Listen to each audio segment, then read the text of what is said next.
I'd like to open this episode by thanking Chip Chasterson, Chris Simon, Jason Moses, Mitchell Stemple, and Tyler Ringeisen. Sorry if I mispronounced any of those. All of those people and more have gone to patreon.com/Duckfeed.tv and helped support the network. And if you have too, thank you.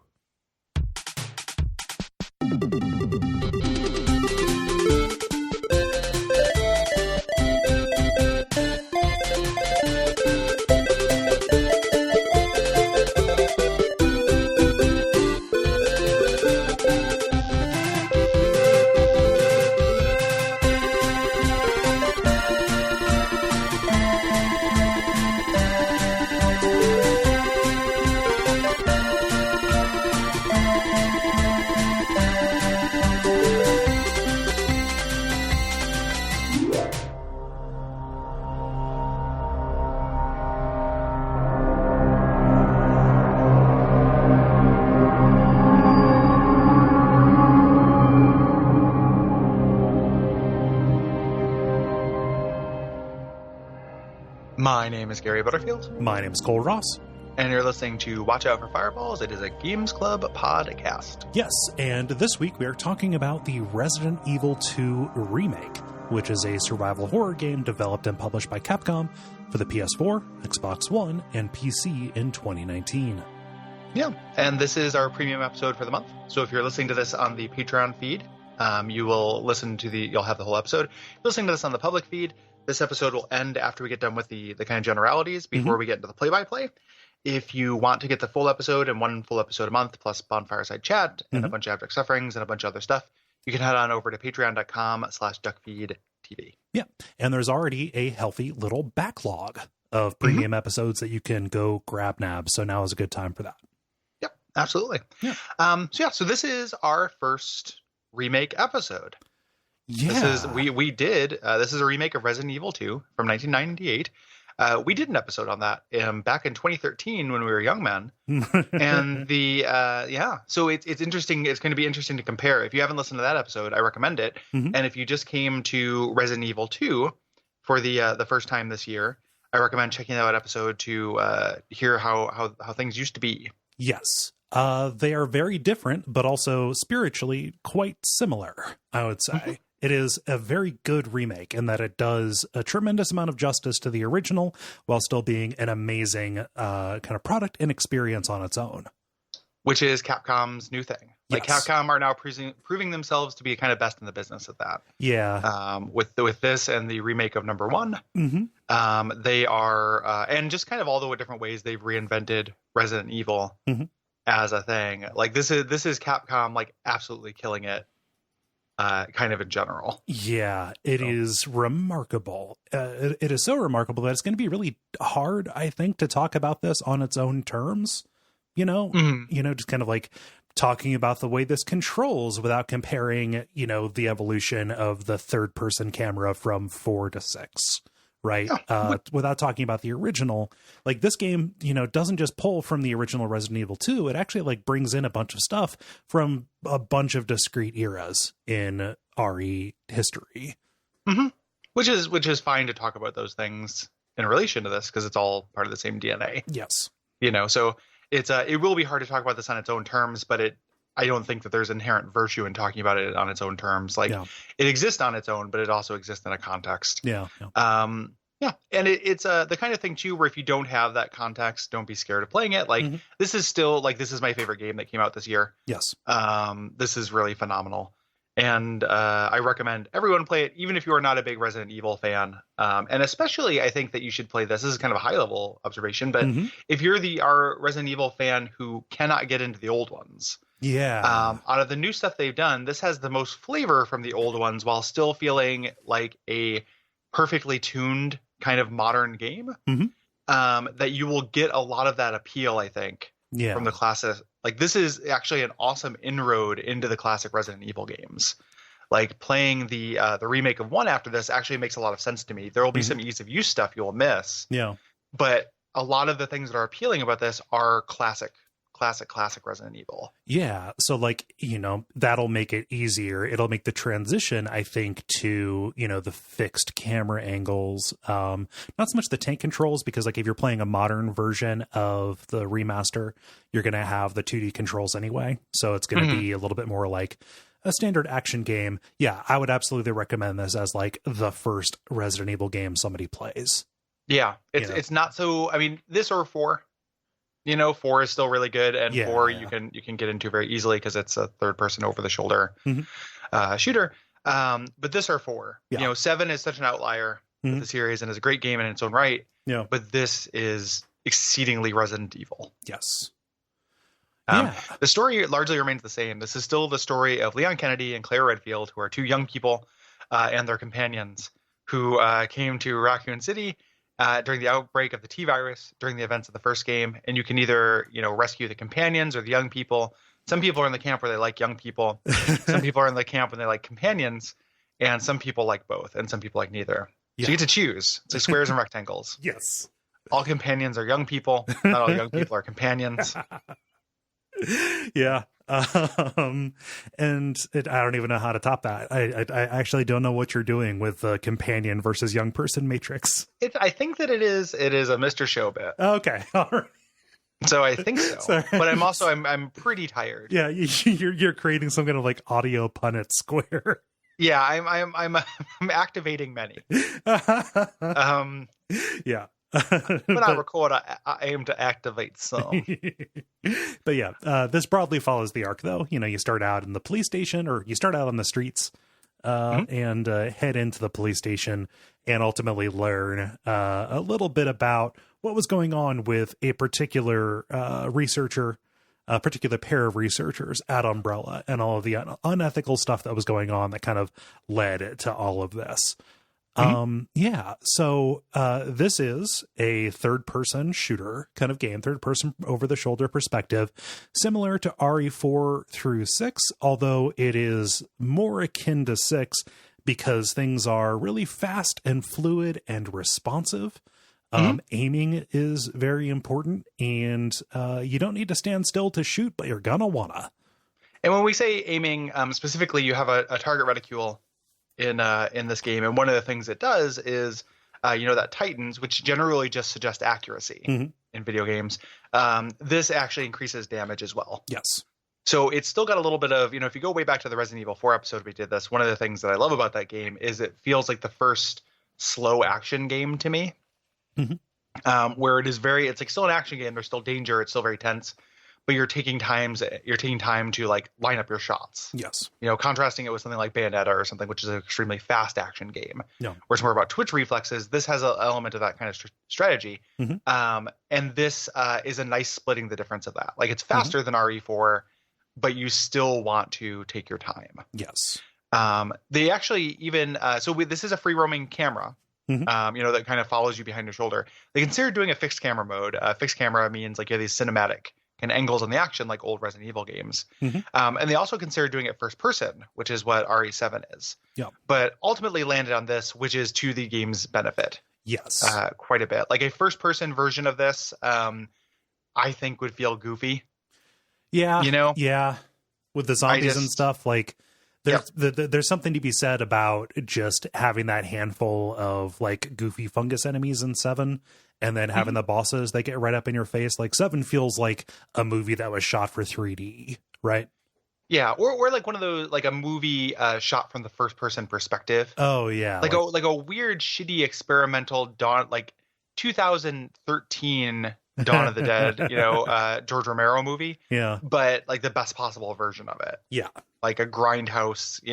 This is more grounded than that, while also being ridiculously silly and exploitive in its own right, which we'll talk about. Yeah, but somehow is still more grounded than RE7. Like this game isn't funny. And that first person perspective at RE7 is part of why that's goofy.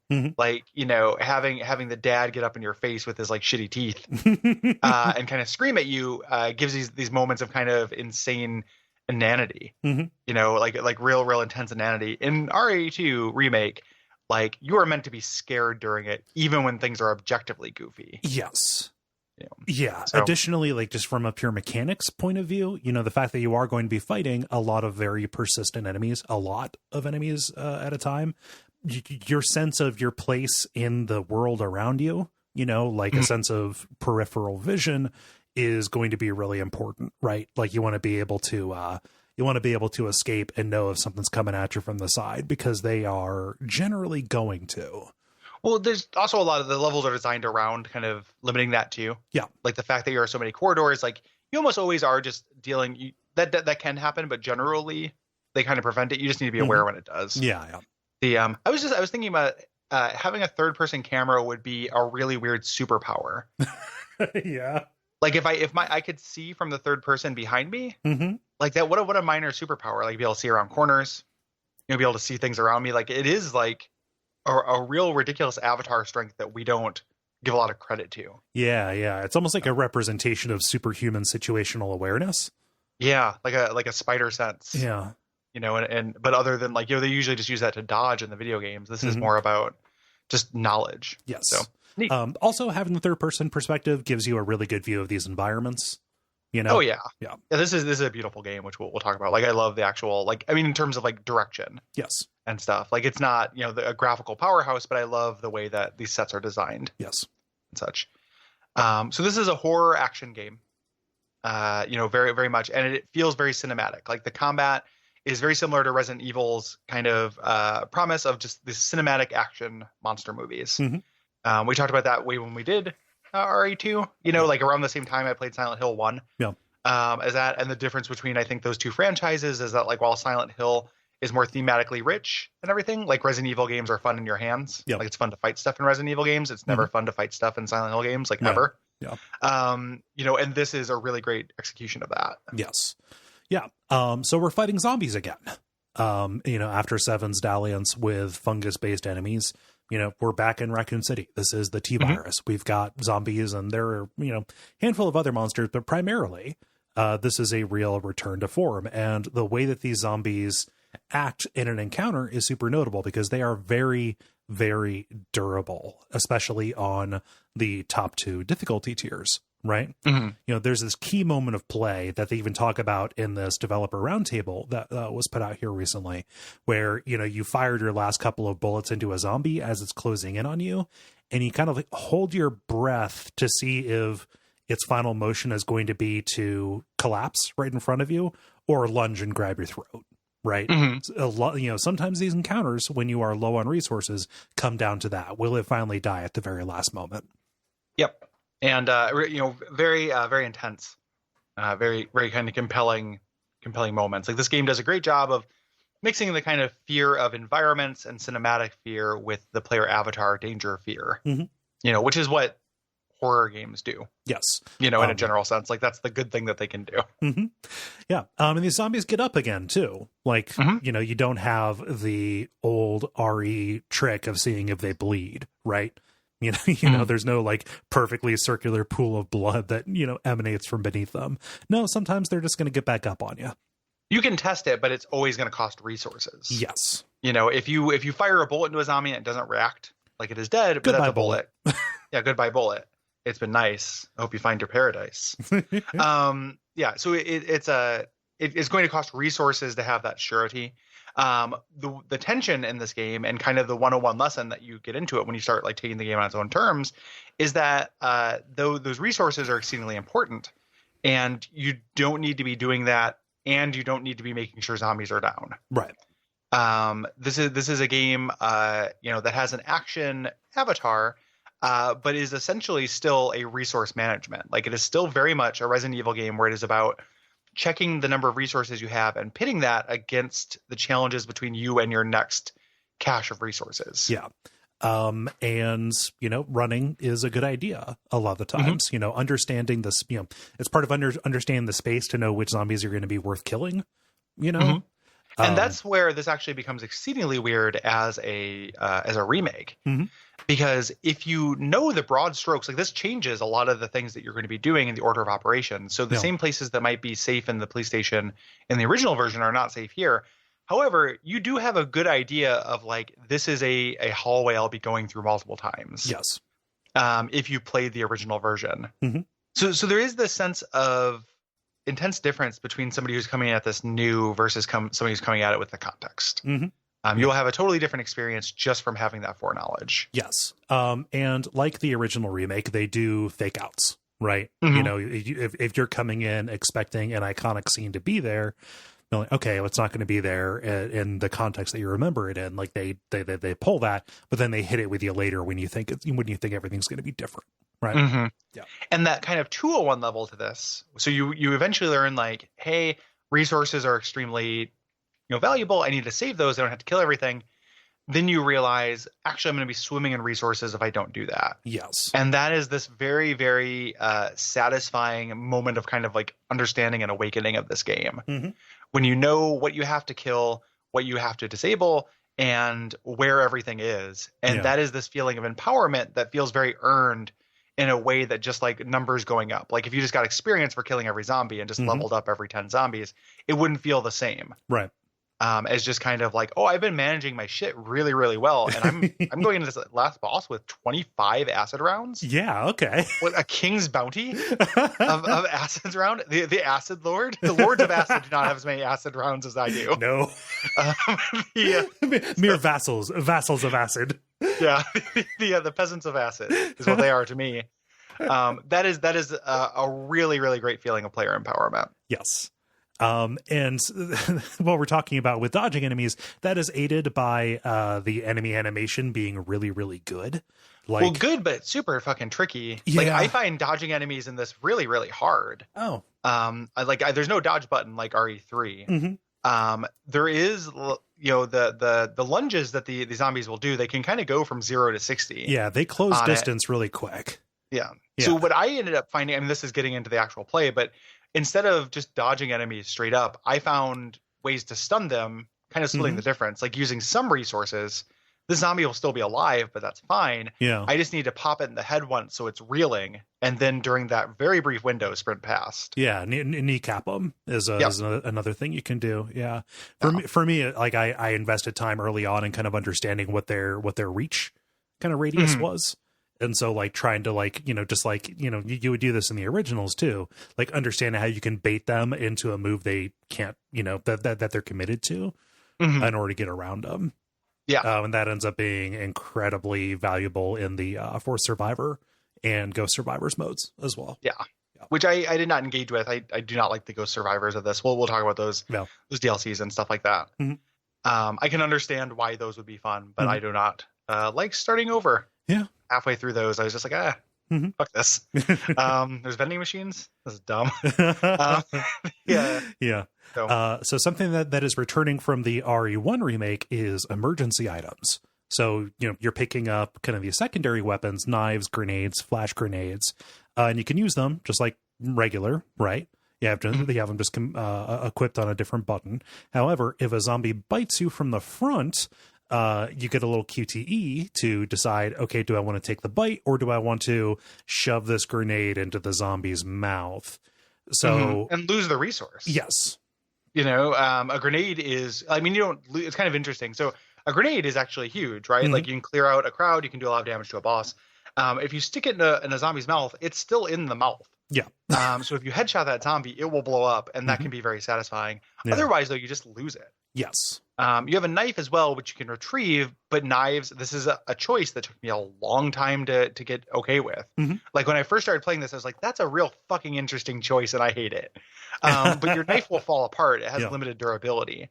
And the knife is always the bedrock of a Resident Evil game. It's always this thing that if you run out of ammo, this is what this is for. It's very hard to use, but if you master it, it will save you a lot. Yeah. And now it is a consumable. Yep. It has limited durability. You can recover it once you stab into someone, but only a few times before it falls apart. Yeah.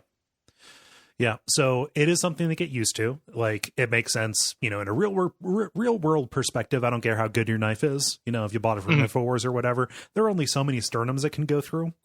But it's more than 4, I think. It's probably more than 4. If I don't know where you guys are getting your knives from, but if your knives are not 4 sternum plus, then I'm going to need you to go back to your knife guy and get some more money back. It's rated like water resistance. It's by meters. How many meters of sternum? Yeah, I can go through. Or they set up a machine that just sets up a series of artificial sternums for it to stab through, and then the machine just robotically stabs sternums. If that machine ever gets AI, it's the worst machine to ever get AI. Like, it's only known one thing its whole life, and it's sternums and the stabbing of which. Yeah. So. Yeah. This ultimately didn't bother me too terribly much. There were not very many scenarios where I kind of was baked down to just the knife. So it happened. I had a false start. It happened to me early on before I really understood the new economy. And then I had that wonderful feeling of starting a game over and, getting through something that took a really long time very quickly. Yeah. Because and then I was better, First pancake versus second pancake. Or Undead Berg. Because I can't get on board with your wasting pancake philosophy.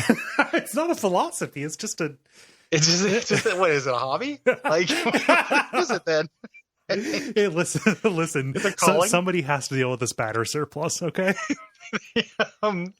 Between you and Sternumtron. Yeah. But these emergency weapons are, it's a really good mechanic. Like, just the idea that you can give yourself a get out of jail free card. Later enemies, you always want to have one of these items on you when they're around, because their grab attack will either inflict a status effect or, in a kind of shitty way, do instant death. We'll talk about those enemies when we get to them. The remake this game kind of follows Resident Evil 7's lead in having these puzzle box locations. Right. So as opposed to Resident Evil 5 and 6, when you kind of move through a combat corridor and would fight all the enemies, get to the other end, and then have like kind of a set piece battle or a boss battle, this is more large lived-in locations you are going to be backtracking through, finding key items, doing Metroidvania stuff. Yes. And there are only a few major ones. It's the police station with the basement, the sewers, and the labs. That's really it. Like, this is, we'll talk about that, but this is a short game. Those are your 3 locations. Yes, it is incredibly satisfying, and it hits that just perfect nostalgia feeling for me for classic survival horror stuff, where you do begin with this knot and then you are slowly untangling it as you unlock more pathways and more kind of rooms and secrets and things like that. And they also do like a really amazing thing to undercut that mastery, which we'll talk about in a moment. Yes. To help with this being a real backtrack heavy game, this map is one of the most useful in games, probably. It's a great map. It's a very, very good map that doesn't just show you which rooms you have, fully explored and found all the items in, but if you pass up an item, and I think that this even was the thing like back in Code Veronica. It feels more useful here, though, for some reason, maybe because it's more recent. If you pass an item, you don't even have to like look at it or interact with it. It'll just be marked, showing you what it is on your map. So you can say like, okay, I desperately need a green herb. I didn't have room for it when I ran through that room. Well, let me go back there so I can get this and then give myself a leg up for the next boss fight or what have you. Yeah. I ended up finding this, the logic of when it decided to do this. I think it is, you don't have to like click on it. I think it's when your character sees it. Because it would have some things not pop up in a room until like I would go into a room I thought was empty. It didn't have the cleared color. Yeah. It turns blue when it's cleared, but I'd go in there and find something. And I think it's just because I had my back to it. Oh yeah. When I was in there. Like I think your avatar has to see it, which is super cool. Yes. Yeah. Having that kind of sense of like, oh, my avatar saw this, even if I didn't, and now know, that's on the map. That's really neat. Yeah. So this, you have this resource game of you trying to essentially finding bullets, healing items, and key items. There are also gunpowders, which you remember from Resident Evil 3. You have different types of powder that can be combined to make different types of ammo. This allows you kind of a little bit of like, it's not quite build control, but if you have a preference for, one weapon over another, you can either, bet it all and get lots of Magnum rounds, or you can get a lot more than that in shotgun rounds. This was a system that I did not find like super complicated or engaging. I just made shotgun rounds when I could and did just fine. This was a little bit like not annoying, but I do feel like this is kind of underutilized compared to like, previous games you'd get like freeze rounds and shit. You get things that had more status effects. This was more just like, just give me the shotgun rounds and don't make me do the inventory tax of like futzing around with these jars. Yeah, these are an inventory tax. Like you will find these and they will they'll be taking stuff up. And, you know, sometimes in order to get a key item without doing a backtrack, you might find yourself making the dreaded submachine gun ammo. Yeah, and then it's like, well, I guess I'll just throw this away. Yeah. Like I'm just gonna put this in. I'm just gonna hand this to a zombie and ask them to insert it into their own sternum, and then I'm gonna go about my merry business. Yes. You know. Yeah. So this is good. It is a good system for them to have brought forward. It just feels a little bit extraneous, maybe. Extraneous is the word I would use. There's two, like, I think this game is one of the most elegant games I've played in recent memory. And one of the most finely tuned. Yeah. Like, and that's going to be hard to talk about. I think that's going to come out in the back half of the episode more when we talk about individual encounters. But I think this game is almost perfectly tuned. There are two things I think are sloppy, and it's this and the weird preponderance of handguns in the second half. We'll talk about that when we get there. That is a very strange decision, and I'm not sure what benefit that redounds to. It's so fucking bizarre. Yeah. Like, it just to have, you know, likely Claire be this weird rootin' tootin' cowboy girl with like lots of 6-shooters. It's like, what game am I playing? Like this, and they don't use the same bullet, and it's just very, very weird. Yeah. There's those two major inelegancies, but I think that it's one of those like bright lights, tall shadows thing where it's like, again, the rest of the game is just so like, it is a finely tuned engine. Yeah. That you just really notice when there's a little bit of slop. Mm-hmm. One of the big things that is super finely tuned, and one of the, you know, best things to happen in games this year or in the last couple of years, I think, is Mr. X. Is this being, you know, similar to Nemesis, this kind of pursuit version of horror, which they had done in 7. You know, there are these Jack segments where Jack is chasing you. Mm-hmm. This is much more persistent and baked into the game. Yes. So Mr. X returns from, you know, the original RE2. He's not just limited to the B scenario, though. He is going to be introduced partway through when you're in the police station, and he early. Yes. Yep. Comparatively early. Yeah. And he will follow you. He is a big, trench-coated, wax-faced, fedora-ed dude who will punch his way through doors, gently shove zombies aside, and he cannot be killed. Yeah. Yep. He is a big invincible menace that will chase you the entire game. And they did a lot of things with him that were really interesting. Yes. We love Nemesis. If you go back to the Resident Evil 3 episode, I still love Nemesis. Yes. That was made, you know, Nemesis is cinematic. Yeah. Nemesis is, I get to a restaurant and now time for Nemesis. Yes. Mr. X is a dynamic part of the world in kind of a sim sense. Mr. X like moves around on his own. There have been a lot of videos people have found no clip, you know, ways to kind of view the entire mansion at once while they're playing, and really dissected the behavior of this video game critter. And it is really impressive and cool what they're actually doing. Yep. So Mr. X follows rules. Like, he does not just appear when convenient, other than a couple of exceptions. He walks around looking for you. When you make more noise, he moves faster. When he gets close to you, he slows down and starts searching for you. Yep. And this is just a low-level patina of tension that will, you know, be over most of your game. Yes. Of this thing is following me. I need to be quiet. I need to be ready at all times. And it just, as soon as you feel like you've mastered an area, you have this new tension added to it. Yeah. And that tension, that tension is aided by one of the best pieces of sound design, which is his pounding, thudding footsteps. You know, and that's how you can tell that he's not just kind of like warping around, because at the very least within sections of the precinct, you can hear where he's at. You know, if you're playing this, you know, with any kind of stereo setup or surround sound setup, you can tell like he's probably like a couple of rooms over below me or something like that. Yeah, he doesn't start making noise until he's within 2 rooms of you. Yeah. Up until that point, he actually does a very funny like shimmy slide. He just kind of scoots around and like not quite a T-pose, but like he's skating to get you. But he doesn't beeline for you. He searches. He searches quickly, but he searches. Yeah. Once that thudding comes, it's like, well, shit. Like once you know that that's only when he's close, like you have this mental map of the police station, so you can guess like where he might be. Yeah. There are rooms where he's off, and you could also guess like, okay, there are 2 paths to get out of here. This one would give, if Mr. X happens to be in this one, I can still get through him because there's a, a knee-high bench that he can't walk over. Right. So I will go through this one. Even if he might be there, I could deal with him better here. Yeah. Or going back to an earlier conversation, knowing, okay, there are 2 paths out of here. I definitely didn't clear everything that was on this other path.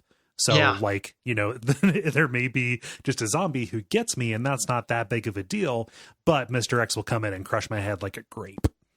Yeah. So, that all factors in. And to me, like, that high pressure, high stakes kind of like pop quiz hotshot moment about the geography or geometry of this precinct is so satisfying. And it is consistently like the thing that is scariest and most tense about this game.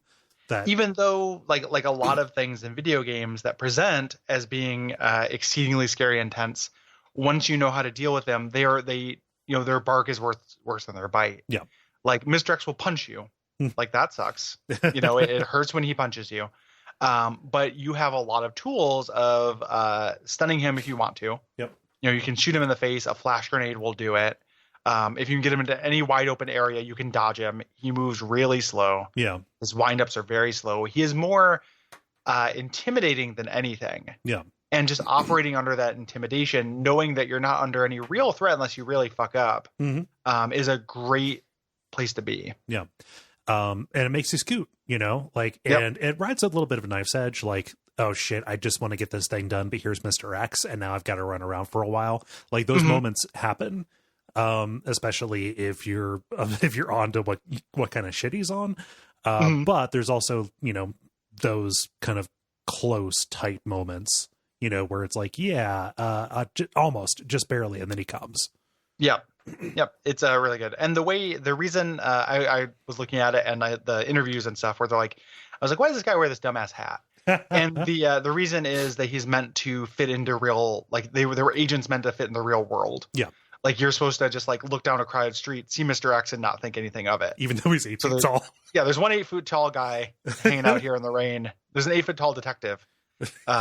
It's time for Tall Detective. I solved large crime. I'm the sheriff of moving your helicopters. Yeah, I'm gonna move your helicopter.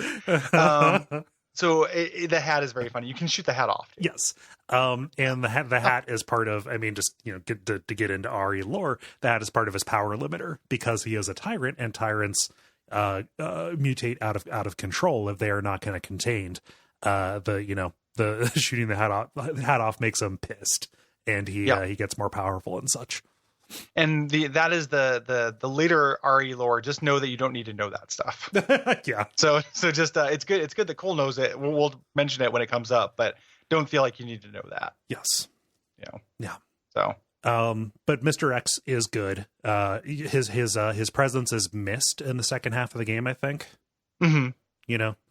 Especially in Claire's campaign, there's a definite moment where like, oh yeah, he's gone forever. Yep. Even though there is when he's gone temporarily, like when he'll come back, there's a real sense of relief too. Yes. Like just like, oh, I just don't have to worry about that for a little while, and I know when he comes back, it's going to be cool. So extremely good. Yeah. What's kind of less good or a little bit disappointing, even though it's not a big deal, is Resident Evil 2 had a perplexingly named thing called the zapping system, which we talked about. I wish it was not called the zapping system. Same.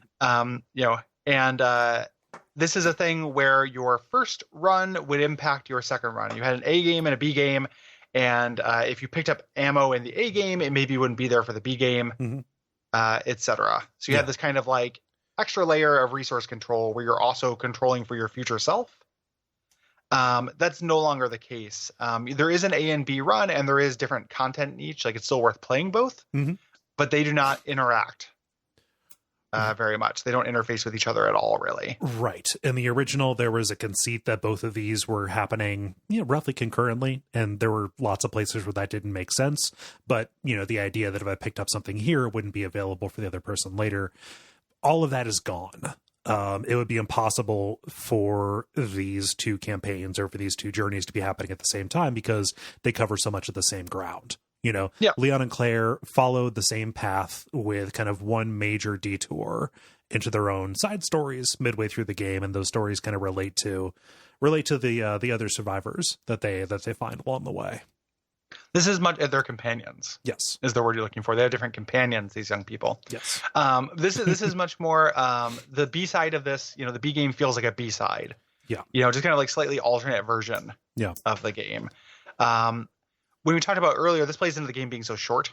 Mm-hmm. Like playing both these games, it is a pleasure to play it twice with the B scenario. It's meant to be replayed. Yeah. So now it's called a second run campaign Mm-hmm. as opposed to like the B game or the zapping game. Yeah. I'm going to call them B scenarios out of habit a lot. Yeah. Something that this does avoid is kind of the tricky problem of like the canonical first and second run.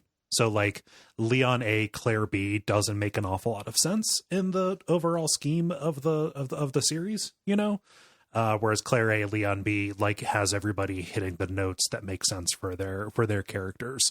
They kind of avoid that just by having it be real prescriptive this time. Yeah. And your mileage is going to vary how much you care about that canon. Yeah. Too. I'm not trying to say that to tisk you, Cole. I'm trying to say to present this game as accessible as it is. Yes. As opposed to being a kind of thing where you have to be really wrapped up in the lore, because this is one of the longest running, game series that's still going. Absolutely. Right. Like it's really up there. So it's like, you just don't need to know that stuff. Don't feel intimidated. This does stand alone. Is it worth me mentioning it? Yeah, absolutely. Okay. Like I'm not, like I said, I'm not tisking. Yeah. I just want people who maybe don't know the series to play this game because it's my favorite game of the year so far. Yeah. So the takeaway from that point, might be like, don't worry about who you pick to go first or second. Like it's not going to have a huge impact. And for sure. Absolutely. Like choose whoever you like. We have a way we're doing it for this. I would also say a takeaway would be like, don't worry about the lore of the series. Yeah. You will get by just fine in this game, just knowing there are zombies, and you'll learn that they come from a lab. Yeah. Yahtzee. Like that's good enough for a Resident Evil 2 remake. Yeah, for sure. We're doing Leon A and Claire B, which is not canonical, but it does feel, Leon is before Claire in the thing. It does feel like the way it's meant to be experienced. Statistically, this is the one that most people picked. I think Capcom has revealed that. So the game, once we get kind of the nitty gritty, it takes place in 1998, shortly after the first events of the first game, the Raccoon City incident, in the mansion. Yeah. And so we're in areas that are nostalgic that we did in the original version, but they have all been updated. Right. Not just to look better, but also to make a little bit more sense. Yeah. As well. So, I mean, just kind of one of the areas that a lot of people are going to recognize, the police station main hall, right? You think, okay, you walk in, you've got that music.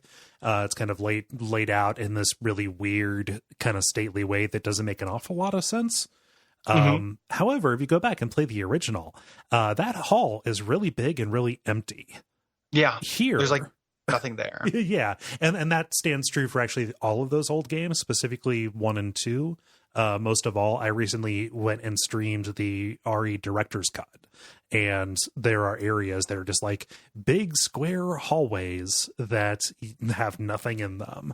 Here, though, in the course of updating it, they have turned that main hall into a triage center because, this was a shelter that the government told people to run to. So there are going to be gurneys and hospital room separators and garbage bags full of bloody rags. And it doesn't feel like the PS4 generation clutter bomb, right? Either. Like these things are artfully placed to give a sense of environment. It's not just filled with different sizes of jars, Bloodborne style. It's really, really well done. Like all these places feel really real and meticulously put together, as being in a place that was kind of frozen in time in the middle of a disaster. Yeah. Feeling really, really phenomenal. Let's talk about the gore of this, because after RE7, it's like, okay, this is something they're recommitted to, but this is a new level. Yes. Of gore. This game is fascinated with the meat, what makes up a body. Yeah. SternumBot is asking questions. SternumBot is signed on. Yep. SternumBot is logged on. Uh-oh. SternumBot is typing. On Slack. So, and this is something where I can see this falling. I can see arguments for and against. Yeah. This, like, quite honestly, like I get both sides of it. It took me a little while to warm up to it because it is egregious. There is very early on. There's like a thing where somebody's face slides off, and I'm like, what the fuck? Like, this is some, this is beyond trauma shit. Like, this is exploitation-y, to the extreme. But I do think, like, first of all, for one, it eases back on that, which is very weird. It's an opening gambit of this. Like, that kind of stuff ends after the police station.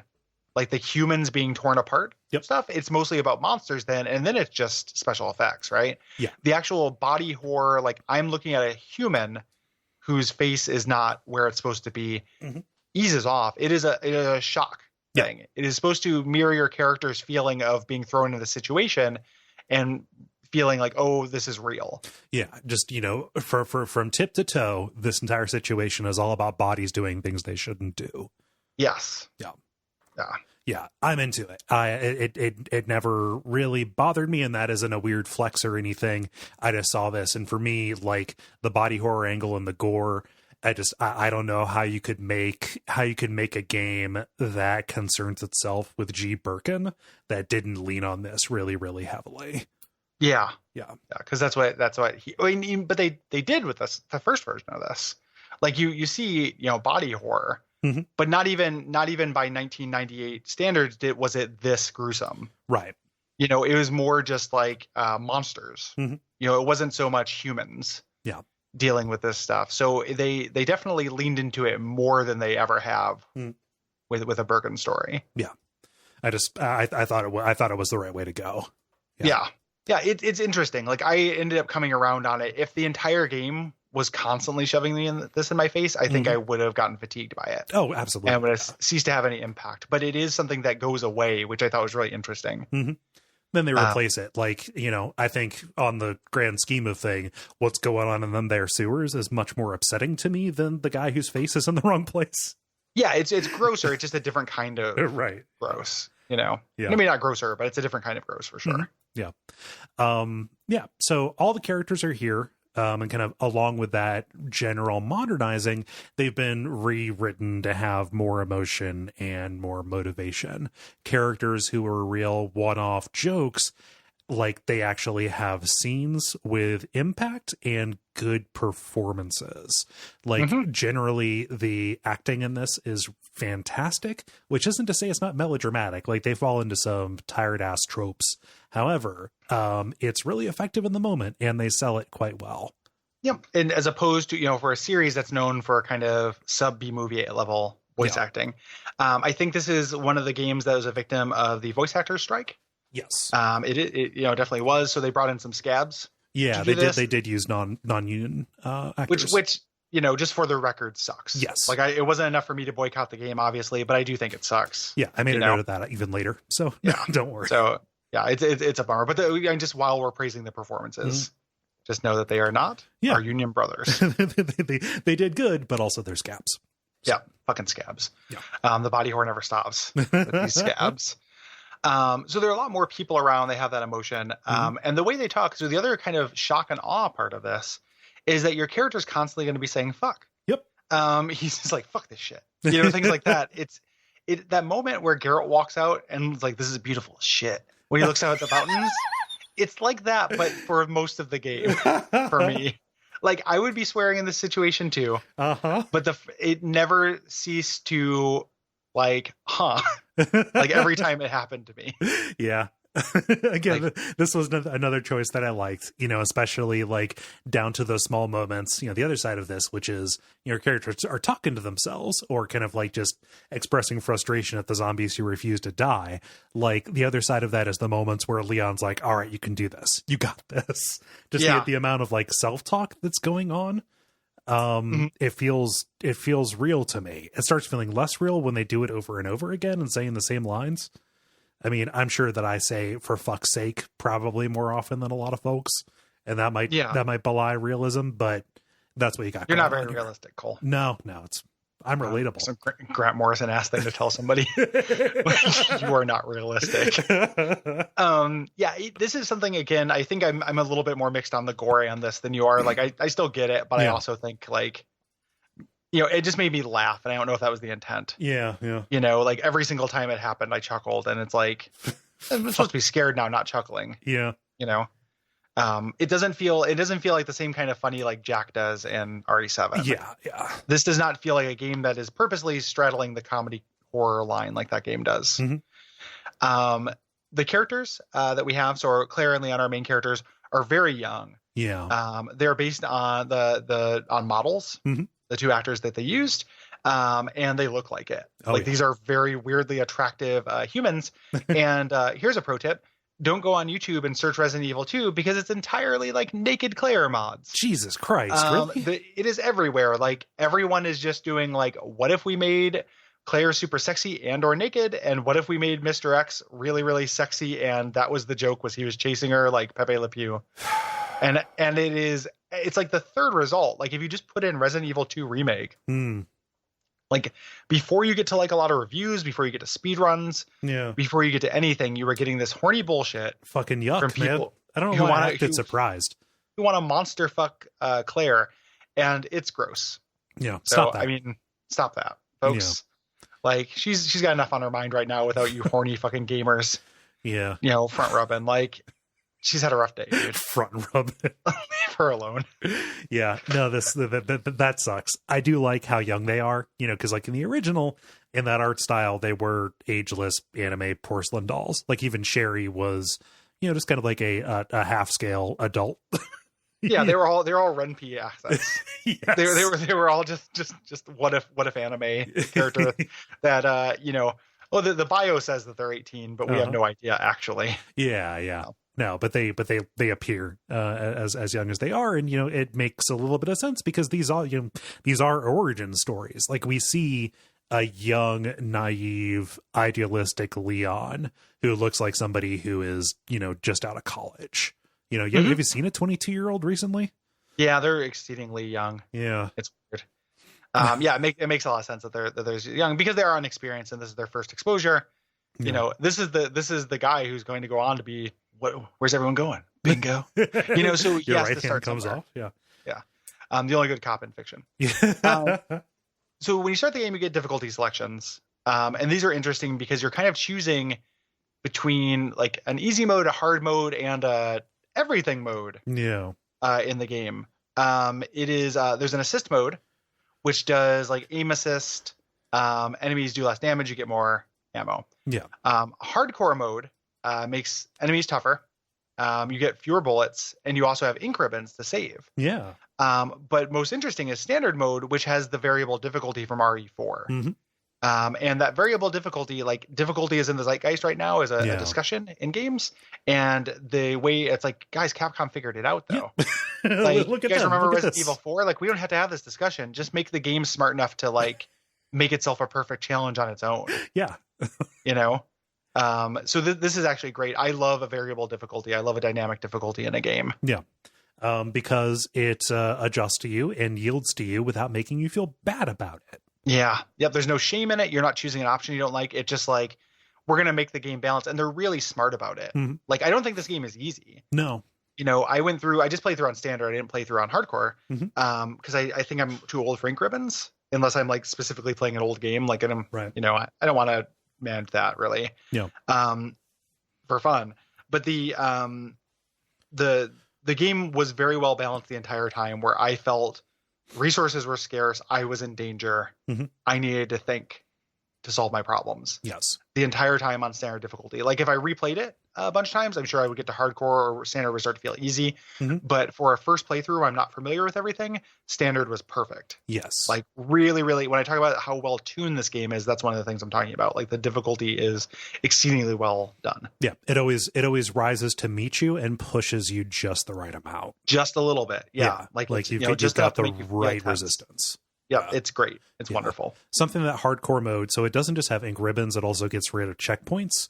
And that speaks to, again, a modernization of this. When you play on standard or assisted, you do have checkpoints. So you're not losing a fair amount of progress to go back to the most recent save point.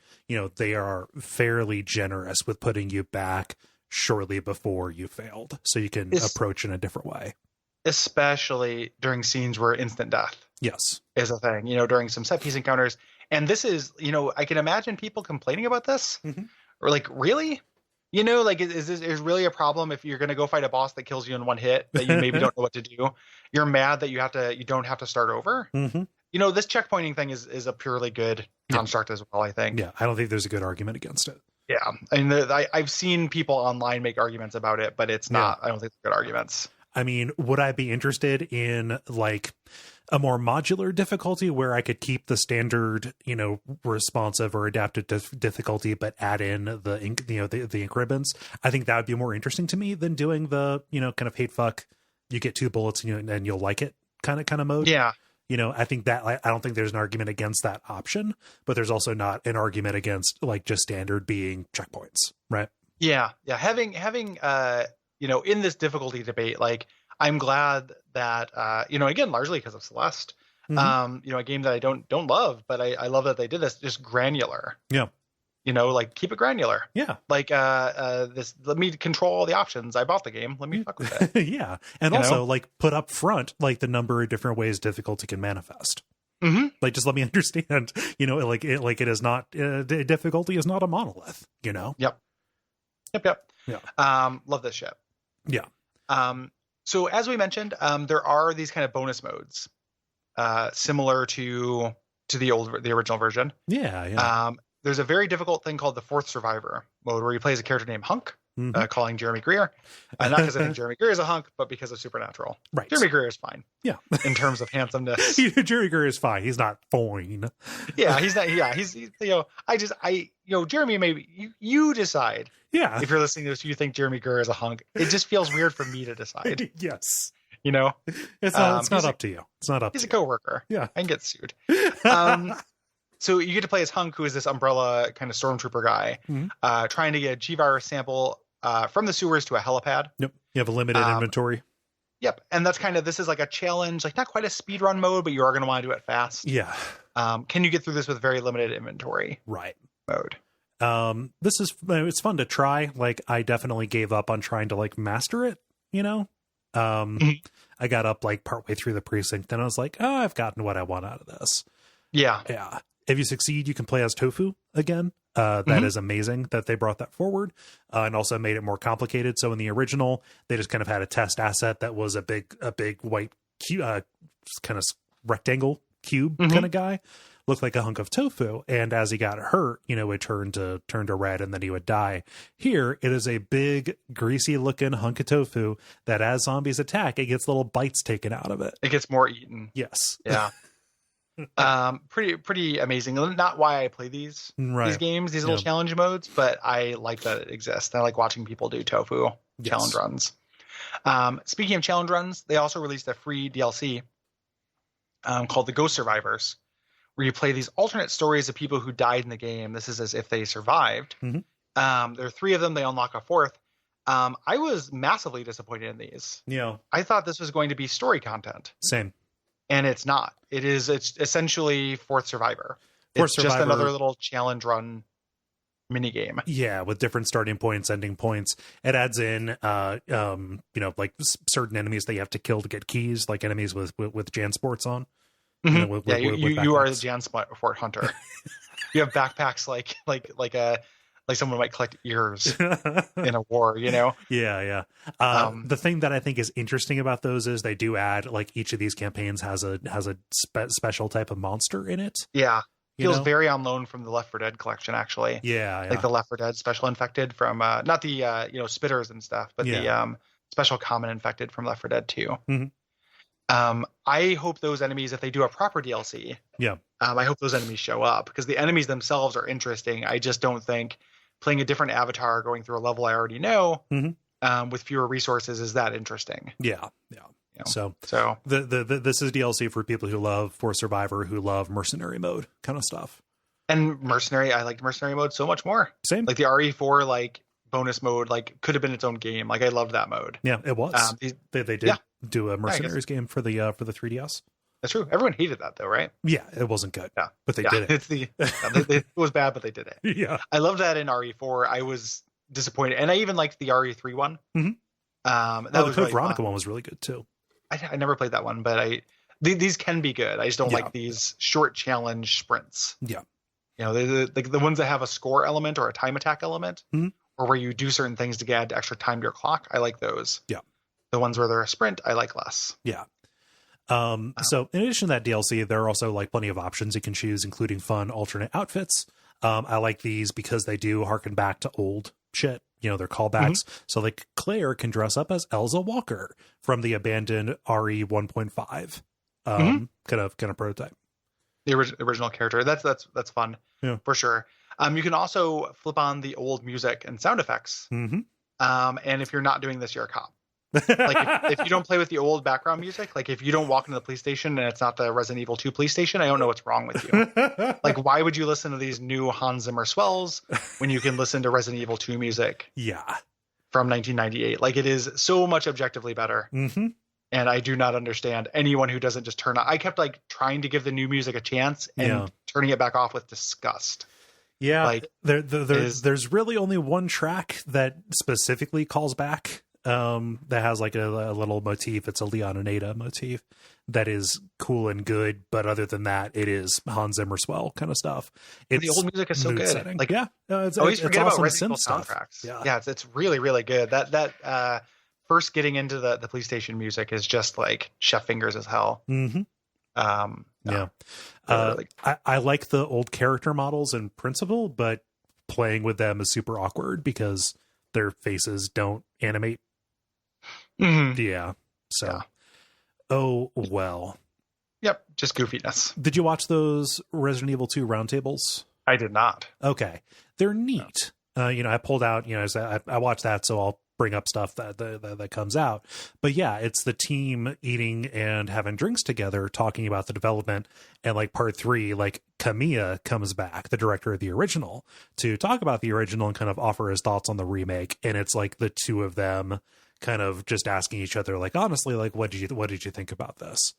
It's good, and they are eating what looks like delicious food and drinking what looks like delicious drinks. So I like delicious food. Yeah.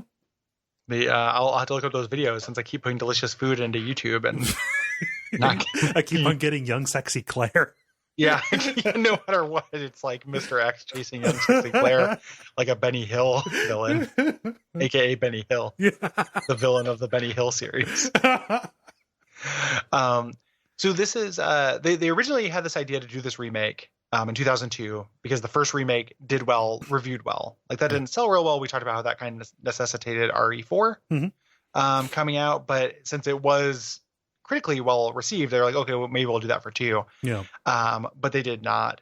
One interesting thing I heard about this is that they actually did they contacted, there's like a fan remake of that. Did you hear about that? No. Where so there's a game called Daymare 1998 that is still apparently coming out. This was going to be an unofficial fan remake of RE2.